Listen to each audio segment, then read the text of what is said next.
আমার নাম শেখ মোহাম্মদ শামসুল আলম। আমি মুক্তার ৮ নং ওয়ার্ড ইউনিয়ন পরিষদের সদস্য এবং প্যানেল চেয়ারম্যান ১। যেহেতু উপজেলা নির্বাচন, অনেক প্রার্থী দাঁড়িয়েছেন, আপনার চোখে কে মূলত এই উপজেলার জন্য যোগ্য প্রার্থী? ক্যান্ডিডেট তো ৩ জনই দাঁড়াইছে উপজেলা চেয়ারম্যান ক্যান্ডিডেট। এর মধ্যে আমি আগায় রাখি আল্লাহ আহমদ হোসেন স্বপন ভাইকে। এত প্রার্থী থাকতে কেন স্বপন ভাইকে? কারণ ওনার একজন দানবীর ব্যক্তি, উনি মানুষকে ধান করে বিভিন্ন সময়, শুধু এই নির্বাচন উপলক্ষে নয়, সবসময় উনি মসজিদ, মন্দির, অসহায় মানুষদের, বিভিন্ন বিবাহ, মানুষ অসুস্থ হলে সবার পাশে উনি সবসময় দাঁড়ায়। দানবীর একজন ব্যক্তি উনি, ধর্মবীরও একজন ব্যক্তি উনি। আমার বিশ্বাস ওনার কোনো পিছু টান নাই। যদি উনি উপজেলা চেয়ারম্যান নির্বাচিত হতে পারে, তাহলে আমাদের উপজেলা একটা মডেল উপজেলা হিসেবে উনি কাজ করতে পারবে। অন্য সময়ের তুলনায় এবারে ভোট হয়তো অনেক বেশি কাস্টিং হবে, কারণ এইবার দলীয় কোনো প্রতীক নেই। সরকার দলীয় প্রতীকটা উঠে দিয়েছে। এই জন্য এবারে নির্বাচনটা খুবই জমজমাট হবে, উৎসবমুখর হবে। সবাই দলমত নির্বিশেষে এবার ভোট কেন্দ্রে যাবে। এবং বর্তমান সরকার যে প্রতিশ্রুতি দিয়েছে যে যে কারো নির্বাচন করতে পারবে, কোনো বাধা নেই, কোনো ঝামেলা হবে না, ডিস্টার্ব হবে না, সুন্দর মতো একটা নির্বাচন হবে। এই জন্য আশা করি ভোটার উপস্থিতি বেশি হবে। স্বপন ভাই খুব ভালো লোক। এবার যে ইলেকশন করতেছে উনি খুব খুব বক্ত কিংবা কর্মী, অনেক শান্তশিষ্ট মানে ইলেকশন করা হচ্ছে, কিন্তু এলাকাবাসী উনির জন্য খুব খাটতেছে। ভালো লোক দেখে আমরা চাই উনি ইলেকশন আল্লাহদের পাস করুক। আমরা ধরেন স্বপন সাহেবরে সাপোর্ট করি।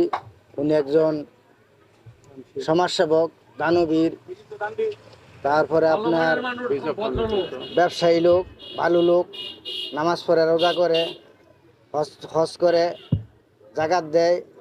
শুধু তাই না, কালীগঞ্জের মধ্যে এই যাবৎ আমরা যা দেখছি ওনার মতো দানবীর লোক আর দেখি নাই। আর দ্বিতীয় হয়েছে, অন্য অন্য যেই লোকগুলা সাধারণত নির্বাচন করে, এদের তারা তো খালি তাদেরটা নিয়ে ব্যস্ত থাকে।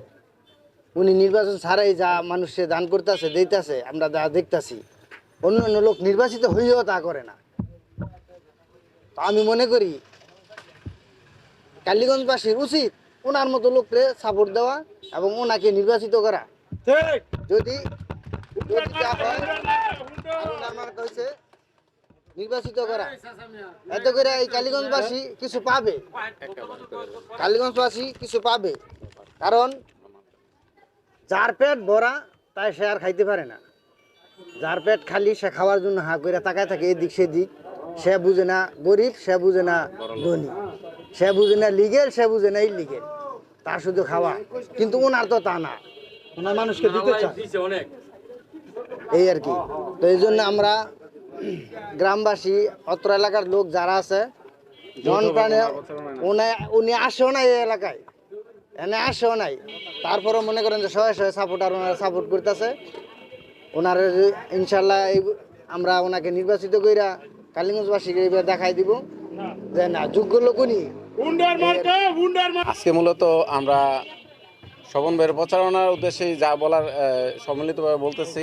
তো এর মধ্যে মনে করেন আমার বড় ভাই যে কথাগুলো বলছে ওনার সাথে আমি সহমত। তারপরে একটু না বললেই নয়, স্বপন ভাই আসলে উনি একজন খুবই ভালো মনের মানুষ।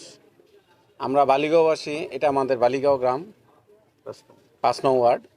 এই যে অফিসটা দেখছেন, হয়তো মানুষ এইখানে কম, এটা কিন্তু সিম্পল একটা অফিস আমাদের। এইরকম অস্থায়ী অফিস এরকম আরও ১০-১৫টা অফিস আছে আমাদের। ঠিক আছে, আমরা ক্ষুদ্র ক্ষুদ্র ভাগে ভাগ করছি। এখানে যারা আছে টাকার বিনিময়ে আমরা নির্বাচন করতেছি না, স্বতঃস্ফূর্তভাবে আমাদের নিজের পকেট থেকে টাকা দিয়ে নির্বাচন করতেছে। ভাই ভালো মানুষ বিদায়, তাছাড়া ওনারও টাকা পয়সার কোনো অভাব নাই, আল্লাহ ওনাকে অনেক দিছে।